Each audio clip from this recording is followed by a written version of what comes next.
आज के इस वीडियो में मैं बात करने वाला हूं सती प्रथा के बारे में। भारत में सती प्रथा कब से शुरू हुई और क्यों शुरू हुई? सती प्रथा का अभिलेखीय प्रमाण है क्या? अगर सती प्रथा का अभिलेखीय प्रमाण मौजूद है तो उसमें क्या लिखा है? विदेशी यात्रियों ने सती प्रथा का विवरण दिया है या नहीं दिया है? सती प्रथा का अंत कब और कैसे हुआ? सब कुछ आपको इस वीडियो के अंदर विस्तार से बताने वाला हूं। तो आइए वीडियो की शुरुआत करते हैं। तो वीडियो की शुरुआत यहां से करेंगे। ये आपको यहाँ पे एक अभिलेख भी दिखाई दे रहा होगा। इसके बारे में थोड़ी सी जानकारी मैं आपको देता हूं। सती प्रथा का पहला ऐतिहासिक प्रमाण आधुनिक मध्य प्रदेश के सागर जनपद के दक्षिण पूर्व में बीणा नदी के किनारे पहलेजपुर गांव से एक अष्टकोणीय स्तंभ प्राप्त हुआ था। यह स्तंभ 3 फुट 11 इंच लंबा है। इसी छोटे से स्तंभ पर प्राकृत भाषा से प्रभावित संस्कृत भाषा में एक लेख है जिसे गुप्त वंश के राजा भानुगुप्त का माना जाता है। स्तंभ लेख की लिपि उत्तरकालीन ब्राह्मी है और भाषा प्राकृत से प्रभावित संस्कृत है। ये आपको ध्यान रखना है, प्राकृत से प्रभावित संस्कृत है। आजकल जो हम संस्कृत पढ़ते हैं वो वाली संस्कृत नहीं है, ये बुद्धिस्ट हाइब्रिड संस्कृत की यहाँ पे बात हो रही है। ये भी आपको ध्यान रखना है। एरण स्तंभ लेख के नाम से इसको जाना जाता है। ये सामने है, आप इसको अच्छे से देख लें। यानी इस शिलालेख में जो लेख है उसमें प्राकृत भाषा ज्यादा है और संस्कृत भाषा की एक एक दो दो शब्द हैं, या कहें कि एक एक दो दो अक्षर हैं। इस स्तंभ लेख पे क्या लिखा है, सबसे पहले मैं उसका जो मूल लेख है वो आपको पढ़ के सुनाता हूं। मूल लेख पढ़ना बहुत जरूरी है।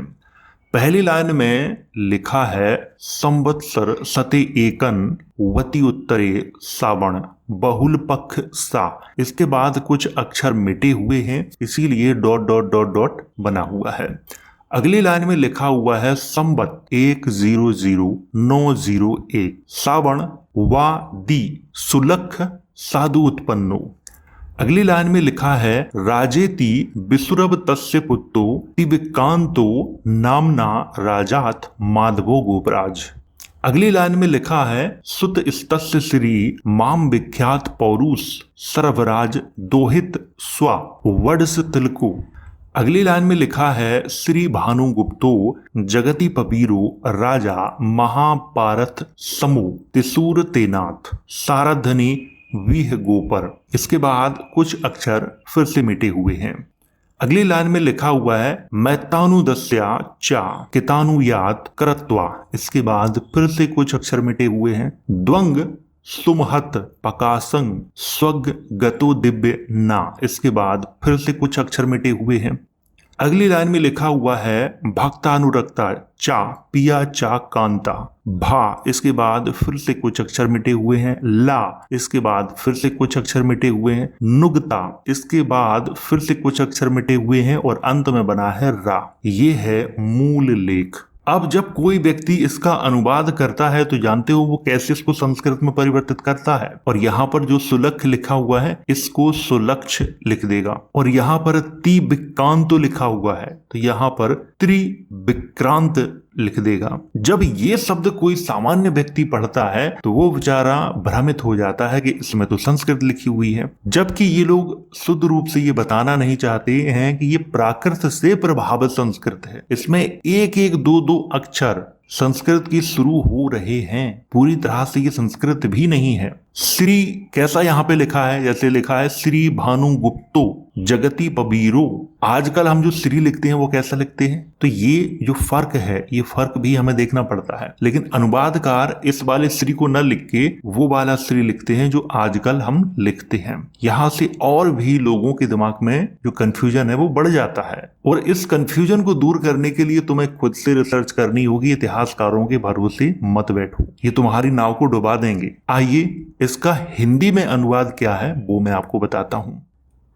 इसका हिंदी में अनुवाद ये है, संवत्सर 191 सावन बहुल पक्ष सुलख वंश में उत्पन्न राजा हुआ, उसका विक्रांत पुत्र राजा माधव हुआ। उसका पुत्र विख्यात पौरुष वाला गोपराज हुआ। सरवराज का दोहित और अपने वंश का तिलक था। जगत पवीर पारथ के समान सूर श्री भानुगुप्त है। उसके साथ गोपराज भी आया और मैत्तों को पराजित किया। लड़ते हुए वह स्वर्ग गया, यानी वो शहीद हो गया, युद्ध में मारा गया। भक्ति भाव से उसकी पिया कांता ने अनुगत बनकर अग्नि में प्रवेश किया। यहाँ पर एक कविता के रूप में लिखा है, ये भी आपको समझना है। यहाँ पर पिया कांता ने अनुगत बनकर अग्नि में प्रवेश किया, यानी कि वो सती हो गई। इसको मैं सती नहीं कहूंगा। मैं इसलिए सती नहीं कहूंगा क्योंकि पुराने जमाने में ये प्रथा प्रचलित थी कि जब कोई राजा महाराजा युद्ध में मारा जाता था तो उसकी जो रानियां होती थी, एक दो या जितनी भी हो, वो डर की वजह से आत्महत्या कर लेती थी या फिर अपने राजा के साथ में वो मरना पसंद करती थी, क्योंकि विरोधी राजा कैसा हो, उन पे अत्याचार करे, क्या करे, इस डर की वजह से ये होता था। लेकिन ये प्रथा समाज में कैसे प्रचलित हो गई, ये समझना बहुत मुश्किल है। प्रारंभ में ये जो प्रथा है, जिसे सती प्रथा बोला जाता है, ये केवल राजा महाराजाओं तक ही सीमित थी। सामान्य व्यक्ति इससे बहुत दूर था। लेकिन धीरे धीरे जब हम देखते हैं कि ये सामान्य जनता में भी चालू हो गई है। इसके उदाहरण मैं अभी आपको आगे दिखाता हूं। तो ये है तैमूर लंग की आप बीती। तो तैमूर लंग ने सती प्रथा का विवरण अपने यात्रा विवरण में दिया है, या कहें कि अपनी आप बीती में दिया है। तैमूर लंग लिखता है कि सवेरा होने पर जब हम चल पड़े, फिर सूरज ढलने तक ज्यादा सफर नहीं कर सके। शाम होने पर हमने एक नहर के पास पड़ाव डाला। मेरी सेना जो लड़ाई के सामान के साथ सफर कर रही थी, कोई 1.5 कोस की दूरी पर फैली हुई थी। फिर भी 2 दस्ते सेना के आगे आगे चल रहे थे और मैं कोई खतरा भांपने पर अपने सिपाहियों को लड़ाई के लिए तैयार कर सकता था। अगले दिन सुबह होने पर जब मैंने नमाज पढ़ी, मुझे ढोल और बांसुरी की आवाज सुनाई दी। मुझे लगा जैसे कुछ लोग बांसुरी की लय पर गाना गा रहे हैं। मैंने तंबू से बाहर निकलकर देखा। मुझे पास वाली बस्ती के कुछ लोग नहर की तरफ जाते दिखाई दिए। उनमें से कुछ ने एक जनाजा यानी अर्थी उठा रखा था, जिसमें ऊपर लाल रंग का कपड़ा डाला गया था। फिर भी लाश का चेहरा दिखाई दे रहा था। मैंने देखा कि वह एक पुरुष की लाश थी। एक जवान औरत लाल कपड़े पहने हुए जनाजे के पीछे पीछे रोती हुई चल रही थी। बीच बीच में दूसरों की तरह गाना भी गाने लगती थी। उस दिन मैं यह समझ नहीं सका कि वह किस तरह का गाना है। बाद में जब हिंदुस्तान के ब्राह्मणों से मेरी बातचीत हुई तो पता चला कि वह गाना हिंदुओं की धार्मिक किताब ऋग, और यह गाना सूर्योदय के समय गाया जाता है। जो लोग गाना गा रहे थे वे जनाजे को नहर के किनारे ले गए। मैंने देखा वहां कुछ लोगों ने ईंधन जमा कर रखा है। जनाजा उठाने वालों ने जनाजा ईंधन के ऊपर रख दिया। यहाँ पे आपको एक बात मैं बता देता हूं कि उस समय ऋग्वेद को रीग कहा जाता था। ये भी आपको ध्यान रखना है। ये यहाँ पे लिखा हुआ है, उस समय ऋग्वेद पूरा नाम नहीं था, रीग नाम था। आइए आगे बात करते हैं।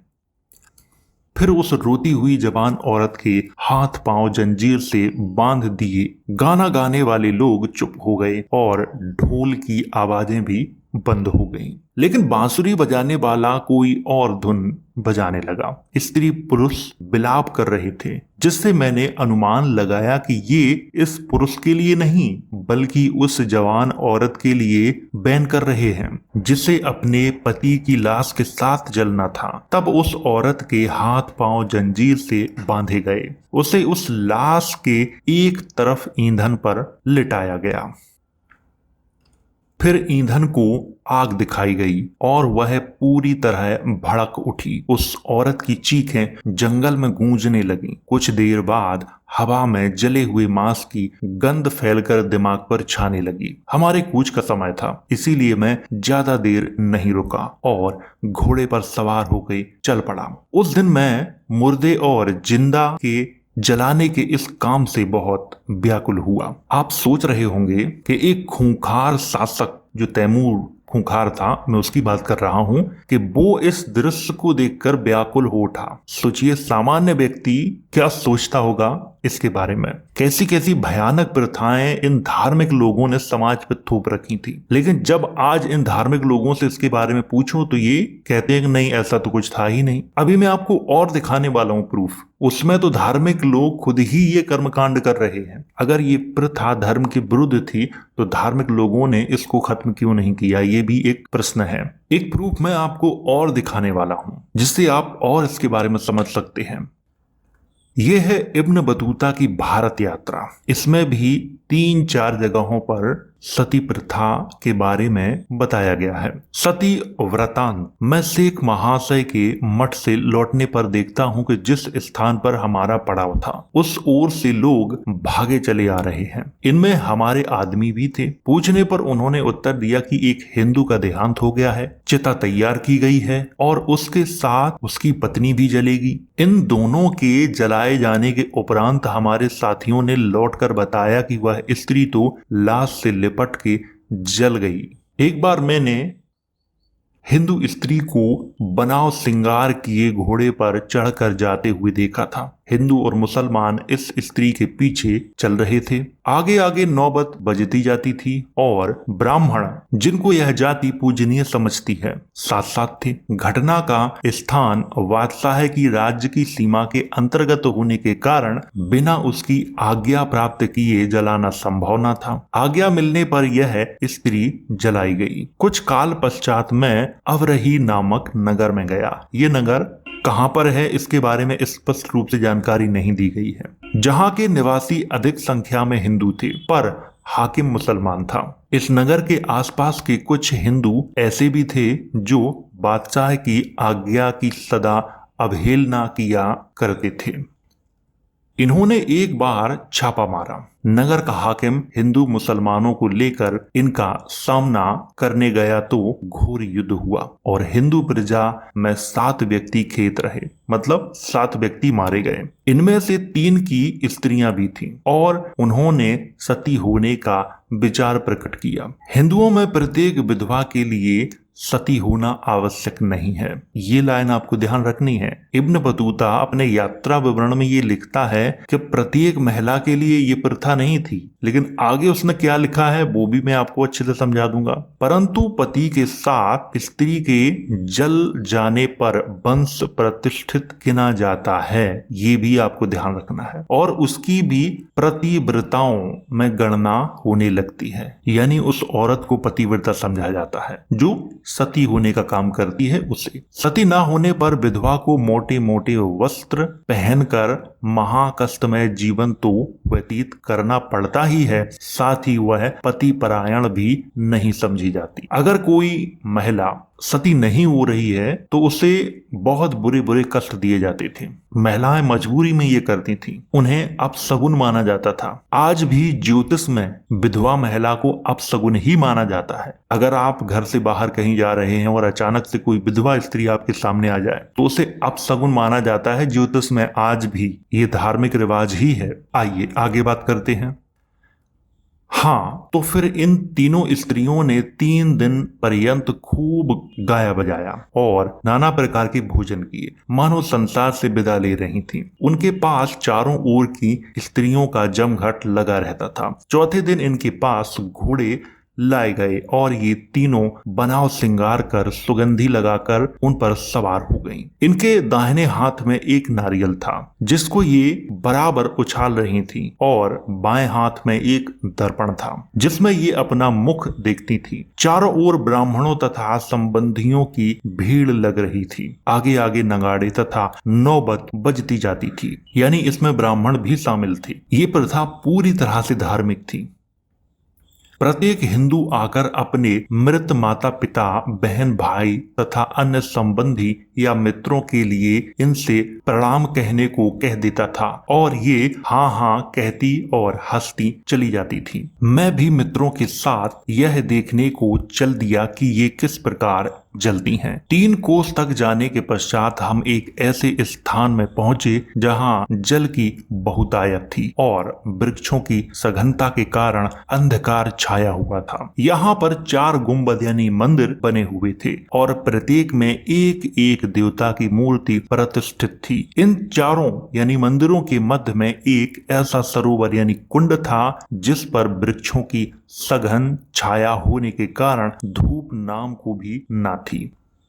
घने अंधकार के कारण यह स्थान नरकवत प्रतीत हो रहा था। मंदिरों के निकट पहुंचने पर इन स्त्रियों ने स्नान किया और कुंड में एक डुबकी लगाई, वस्त्र आभूषण आदि उतार कर रख दिए और मोटी साड़ियां पहन ली। कुंड के पास अग्नि जलाई गई। सरसों का तेल डालने पर उसमें प्रचंड शिखाएं निकलने लगीं। 15 पुरुषों के हाथों में लकड़ियों के गट्ठ बंधे हुए थे और 10 पुरुष अपने हाथों में बड़े बड़े लकड़ी के कुंडे लिए खड़े थे। नगाड़े, नौबत और शहनाई बजाने वाले स्त्रियों की प्रतीक्षा में खड़े थे।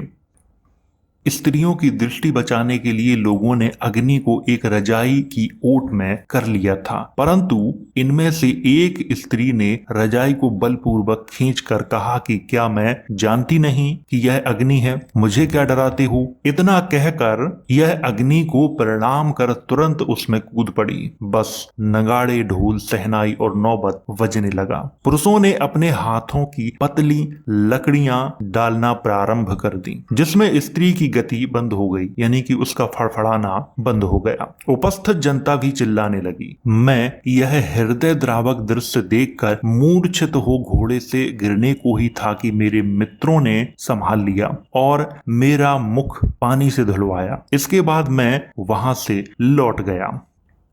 इसी प्रकार से हिंदू नदियों में डूबकर प्राण दे देते हैं। गंगा जी की तो यात्रा होती है और अपने मृतकों की राख तक हिंदू इसी नदी में डालते हैं। इनका विश्वास है कि यह नदी स्वर्ग से निकलती है। नदी में डूबते समय हिंदू उपस्थित पुरुषों से कहता है कि सांसारिक कष्टों या निर्धनता के कारण मैं नदी में डूबने नहीं जा रहा हूँ, वरन मैं तो गोसाई की इच्छा पूर्ण करने के लिए अपना प्राण विसर्जन करता हूँ। इन लोगों की भाषा में गोसाई ईश्वर को कहते हैं। नदी में डूबकर मरने के उपरांत शव पानी से निकालकर जला दिया जाता है और राख गंगा नदी में डाल दी जाती है। ये सती प्रथा का विवरण था। ये था सती प्रथा का विवरण और इसका जो उल्लेख है वो इब्न बतूता और तैमूर दोनों ने अपने यात्रा विवरण में किया है। सती प्रथा अंग्रेजों के समय तक भारत में प्रचलित थी। कभी कभी तो